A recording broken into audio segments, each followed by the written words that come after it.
ఈనాడు మనం 200 యూనిట్లు పేదవాళ్లకు ఉచితంగా ఇంట్లలో కరెంటు ఇస్తున్నాం. ఇదే కాదు, ఆడబిడ్డలు కట్టెల పొయ్యితో కష్టాలు పడుతున్నారు. ఆనాడు సోనియమ్మ మీకు దీపం పథకం ద్వారా గ్యాస్ పొయ్యి సిలిండర్ ఇవ్వడమే కాకుండా 400 రూపాయలకే సిలిండర్ ఇచ్చింది. కానీ కేసీఆర్ మోడీ గారు అధికారంలోకి వచ్చి 400 రూపాయల సిలిండర్ను 1200 రూపాయలు చేసింది. అందుకే 1200 రూపాయలతోని ఆడబిడ్డలు కష్టపడుతున్నారని ఆలోచన చేసి మనం 500 రూపాయలకే సిలిండర్ ఇవ్వాలని ఈనాడు తెలంగాణ రాష్ట్రంలో 50 లక్షల కుటుంబాలకు ఆడబిడ్డలకు 500 రూపాయలకే సిలిండర్ ఇవాళ ఆడబిడ్డలకు ఇస్తున్న రాష్ట్రం ఏదైనా ఉందంటే అది తెలంగాణ రాష్ట్రం అని చెప్పి ఈ సందర్భంగా నేను గర్వంగా చెప్పదలుచుకున్నా. ఇదే కాదు, ఆర్టీసీ బస్సుల్లో ఆడబిడ్డలకు ఉచిత ప్రయాణం. ఆనాడు అమ్మగారి ఇంటికి పోవాలన్నా ఏదైనా ఆలయాన్ని సందర్శించుకోవాలన్నా ఆర్టీసీలో ఆడబిడ్డలకు టికెట్ కొనాల్సిన పరిస్థితి.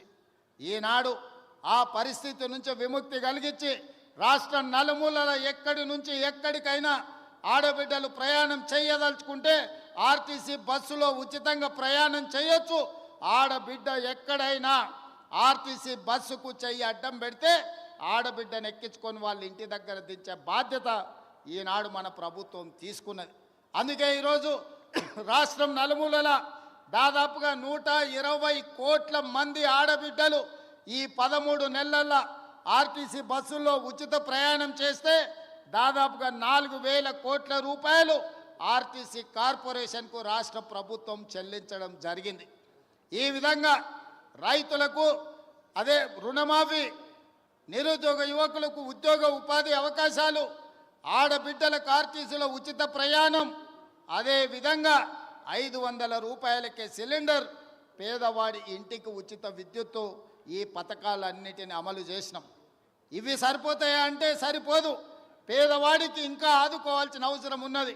ఆ ఆలోచనతోనే గతంలో రైతు భరోసా 5,000 ఉంటే 10,000 రూపాయలు సంవత్సరానికి ఉంటే ఈసారి ఇంకా ధరలు పెరిగినాయని ఈనాడు రైతు భరోసా పథకం కింద ఎకరాకు 12,000 రూపాయలు సంవత్సరానికి ఇవ్వాలని ఈరోజు ఆ కార్యక్రమాన్ని ప్రారంభించినాం. ప్రతి సంవత్సరం దాదాపుగా 20,000 కోట్ల రూపాయలు ఈనాడు రైతు భరోసా పథకం కింద ప్రతి ఎకరాకు 12,000 రూపాయలు ఇవ్వాలని ఆ పథకాన్ని ఈరోజు తెలంగాణ రాష్ట్రంలో ఉండే దాదాపుగా 70 లక్షల మంది రైతులకు కొడంగల్ శాసనసభ నియోజకవర్గం చంద్రవంచ నుంచి ఈరోజు ఆ కార్యక్రమాన్ని ప్రారంభించుకున్నాం. ఈరోజు జనవరి 26 బ్యాంకులకు హాలిడే ఉన్నది.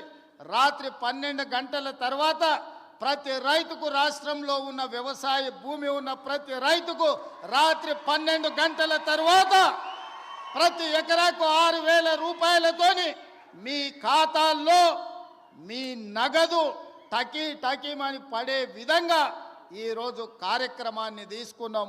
ఇంత గొప్ప కార్యక్రమం, ఈ రాష్ట్రంలో ఉండే లక్షలాది మంది రైతాంగ కుటుంబాలను ఆదుకోవాలన్న కార్యక్రమం ఇవాళ కొడంగల్ శాసనసభ నియోజకవర్గం చంద్రవంచ గ్రామం నుంచి ప్రారంభించుకోవడం మనందరికీ సంతోషం. ఈరోజు రాష్ట్రం మొత్తం చంద్రవంచ వైపు చూస్తుంది అంటే రైతుల కళ్ళల్లో ఆనందం మనం ఈ వేదిక మీద నుంచి చూడాల్సిన అవసరం ఉన్నది.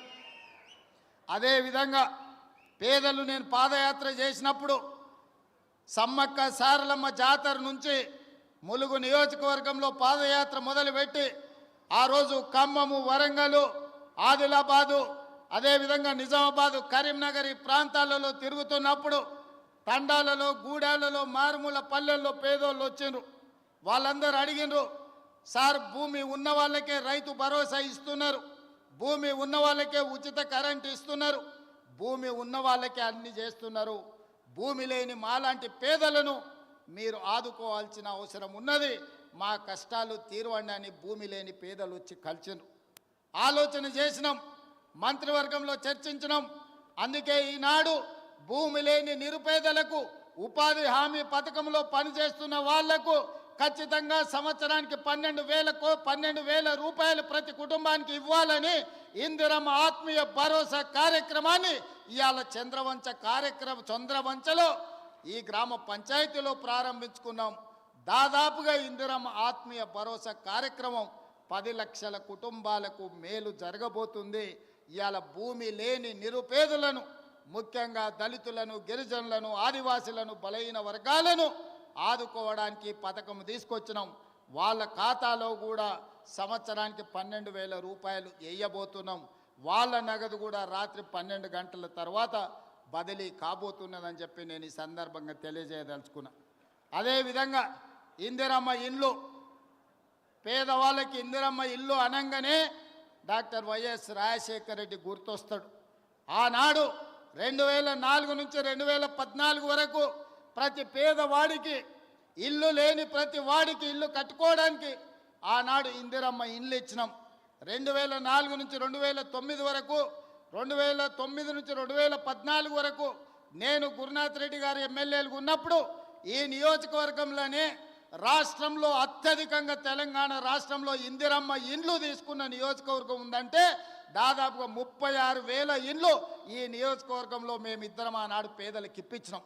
చంద్రశేఖరరావు కడుపు మండి 2014లో అధికారంలోకి వచ్చిన తర్వాత ఎందుకు కొడంగల్ పేదలకు అత్యధికంగా ఇండ్లు ఇచ్చిండ్రని సిబిసిఐడి ఎంక్వైరీ చేసిండు. కానీ ఆయన ఎన్నికలప్పుడు మనకు మాట చెప్పిన డబుల్ బెడ్రూమ్ ఇల్లు ఇస్తా అని. నేను అడుగుతున్న ఈడున్న కొడంగల్ శాసనసభ నియోజకవర్గ యువకులను చాలామంది ఇక్కడికి వచ్చి